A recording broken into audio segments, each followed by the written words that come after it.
Hard Times by Charles Dickens, Book the First, Sowing, Chapter 4, Mr. Bounderby. Not being Mrs. Grundy, who was Mr. Bounderby? Why, Mr. Bounderby was as near being Mr. Gradgrind's bosom friend as a man perfectly devoid of sentiment can approach that spiritual relationship between another man perfectly devoid of sentiment. So near was Mr. Bounderby, or, if the reader should prefer it, so far off. He was a rich man, banker, merchant, manufacturer, and what not, a big, loud man with a stare and a metallic laugh, a man made out of coarse material, which seemed to have been stretched to make so much of him, a man with a great puffed head and forehead, swelled veins in his temples, and such a strained skin to his face that it seemed to hold his eyes open and lift his eyebrows up, a man with pervading appearance on him of being inflated like a balloon and ready to start, a man who could never sufficiently vaunt himself a self-made man, a man who was always proclaiming, through that brassy speaking trumpet of a voice, of his old ignorance and his old poverty, a man who was the bully of humanity. A year or two younger than his eminently practical friend, Mr. Bounderby looked older. His 7 or 8 and 40 might have had 7 or 8 added to it again without surprising anybody. He had not much hair. One might have fancied that he talked it off, and that what was left, all standing up in disorder, was in that condition from being constantly blown about by his windy boastfulness. In the formal drawing-room of Stone Lodge, standing on the hearth-rug, warming himself before the fire, Mr. Bounderby delivered some observations to Mrs. Gradgrind on the circumstances of its being his birthday. He stood before the fire, partly because it was a cool spring afternoon, though the sun shone, partly because the shade of Stone Lodge was always haunted by the ghost of damp mortar, partly because he thus took up a commanding position from which to subdue Mrs. Gradgrind. "I had a shoe on my foot. As to a stocking, I didn't know such a thing by name. I hadn't a shoe on my foot. As to a stocking, I didn't know such a thing by name. I passed the day in a ditch, and the night in a pigsty, and that's the way I spent my 10th birthday. Not that a ditch was new to me, for I was born in a ditch." Mrs. Gradgrind, a little thin, white, pink-eyed bundle of shawls of surprising feebleness, mental and bodily, who was always taking physic without any effect, and who, whenever she showed a symptom of coming to life, was invariably stunned by some weighty piece of fact tumbling on her. Mrs. Gradgrind hoped it was a dry ditch. "No, as wet as a sop, a foot of water in it," said Mr. Bounderby. "Enough to give a baby cold," Mrs. Gradgrind considered. "Cold? I was born with inflammation of the lungs, and everything else, I believe, that was capable of inflammation," returned Mr. Bounderby. "For years, ma'am, I was one of the most miserable little wretches ever seen. I was so sickly that I was always moaning and groaning. I was so ragged and dirty that you wouldn't have touched me with a pair of tongs." Mrs. Gradgrind faintly looked at the tongs as the most appropriate thing her imbecility could think of doing. "How I forget it, though, I don't know, said Mr. Bounderby. "I was determined, I suppose. I have been determined. I have been a determined character in later life, and I suppose I was then. Here I am, Mrs. Gradgrind, anyhow, and nobody to thank for my being here but myself." Mrs. Gradgrind meekly and weakly hoped that his mother— "My mother? Bolted, ma'am," said Mr. Bounderby. Mrs. Gradgrind, stunned as usual, collapsed and gave it up. "My mother left me to my grandmother," said Bounderby, "and, according to the best of my remembrance, my grandmother was the wickedest and worst woman that ever lived. If I got a little pair of shoes by any chance, she would take 'em off and sell 'em for drink. Why, I have known that grandmother of mine lie in her bed and drink her 14 glasses of liquor before breakfast." Mrs. Gradgrind, weakly smiling and giving no other sign of vitality, looked, as she always did, like an indifferently executed transparency of a small female figure without enough light behind it. "She kept a chancellor's shop," pursued Bounderby, and kept me in an egg-box. That was the cot of my infancy, an old egg-box. As soon as I was big enough to run away, of course, I ran away. Then I became a young vagabond. And instead of one old woman knocking me about and starving me, everybody of all ages knocked me about and starved me. They were right. They had no business to do anything else. I was a nuisance, an encumbrance, and a pest. I know that very well. His pride in having at any time of his life achieved such a great social distinction as to be a nuisance, an encumbrance, and a pest was only to be satisfied by 3 sonorous repetitions of the boast. I was to pull through it, I suppose. Mrs. Gradgrind, whether I was to do it or not, ma'am, I did it. I pulled through it, though nobody threw me out a rope. Vagabond, errand boy, vagabond, labourer, porter, clerk, chief manager, small porter, Josiah Bounderby of Coketown. Those are the antecedents and the culmination. Josiah Bounderby of Coketown learnt his letters from the outside of the shops, Mrs. Gradgrind, and was first able to tell the time upon a dial plate from studying the steeple clock of St. Giles Church, London, under the direction of a drunken cripple who was a convicted thief and an incorrigible vagrant. Tell Josiah Bounderby of Coketown of your district schools and your model schools and your training schools and your whole kettle of fish of schools, and Josiah Bounderby of Coketown tells you plainly, all right, all correct, he hadn't such advantages. But let us have hard-headed, soiled-fisted people. The education that made him won't do for everybody.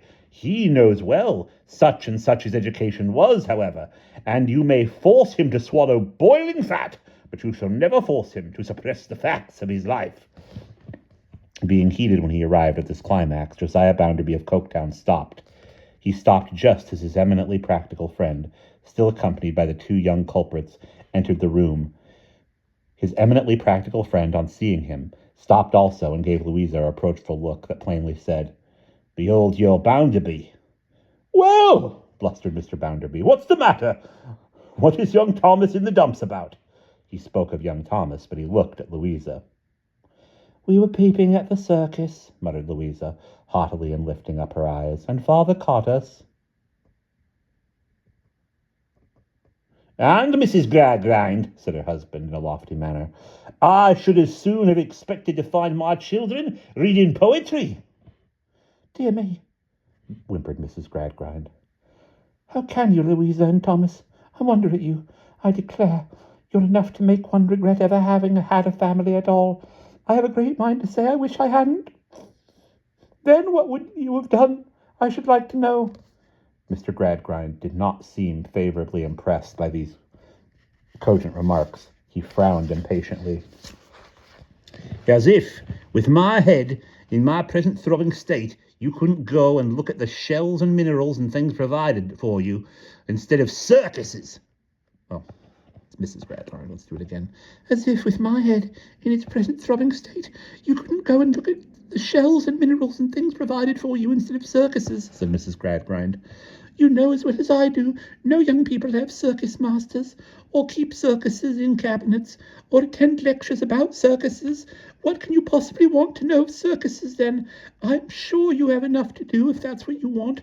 With my head in its present state, I couldn't remember the names of half the facts you have got to attend to." "That's the reason," pouted Louisa.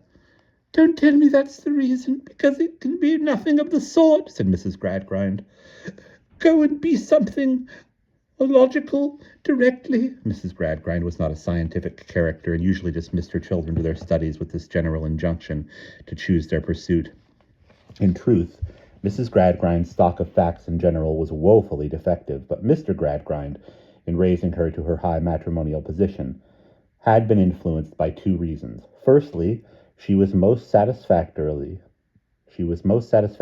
as a question of figures, and secondly, she had no nonsense about her. By nonsense he meant fancy, and truly, it is probable she was as free from any alloy of that name as any human being not arrived at the perfection of an absolute idiot ever was.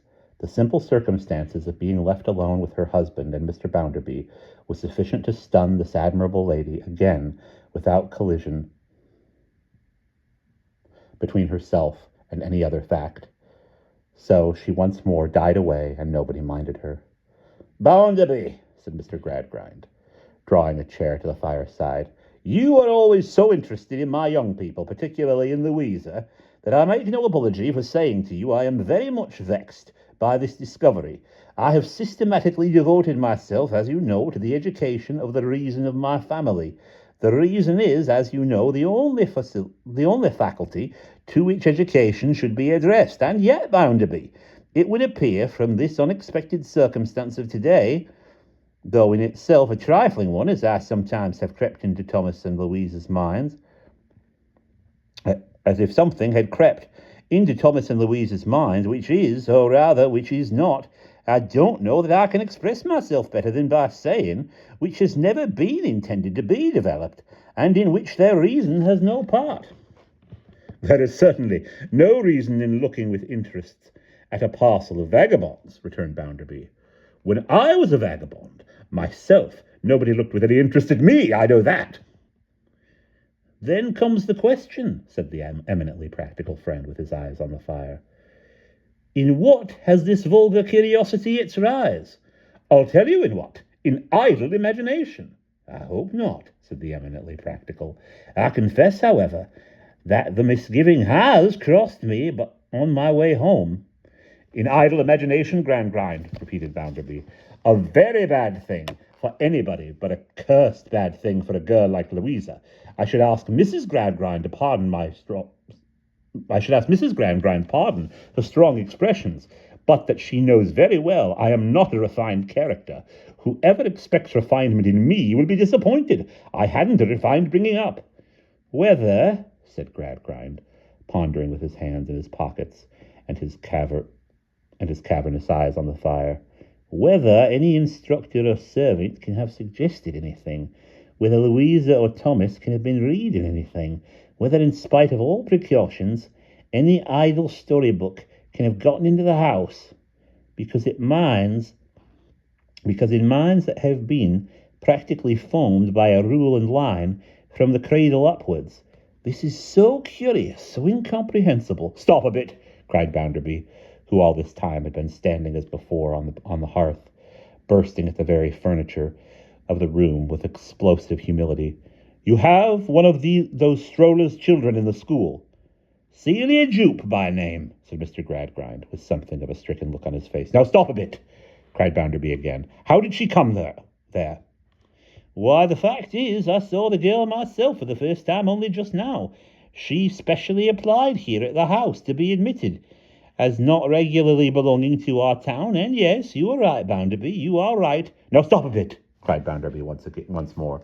"Louisa saw her when she came?" "Louisa certainly did see her, for she mentioned the application to me. But Louisa saw her, I have no doubt, in Mrs. Gradgrind's presence." "Pray, Mrs. Gradgrind," said Bounderby, "what passed?" "Oh, my poor health," returned Mrs. Gradgrind. "The girl wanted to come to the school, and Mr. Gradgrind wanted girls to come to the school, and Louisa and Thomas both said that the girl wanted to come, and that Mr. Gradgrind wanted girls to come, and how was it possible to contradict them when such was the fact?" "Now I tell you what, Gradgrind," said Mr. Bounderby, "turn this girl to the right about, and there's an end of it. I am much of your opinion." "Do it at once," said Bounderby. "Has always been my motto from a child. When I thought I would run away from my egg-box and my grandmother, I did it at once. Do you the same. Do this at once." "Are you walking?" asked his friend. "I have the father's address. Perhaps you would not mind walking to town with me." "Not in the least in the world," said Mr. Bounderby, "so long as you do it at once." So Mr. Bounderby threw on his hat. He always threw it on as expressing a man who had been far too busily employed in making himself to acquire any fashion of wearing his hat, and with his hands in his pockets sauntered out into the hall. "I never wear gloves," it was his custom to say. "I didn't climb up the ladder in them. Shouldn't be so high up if I had."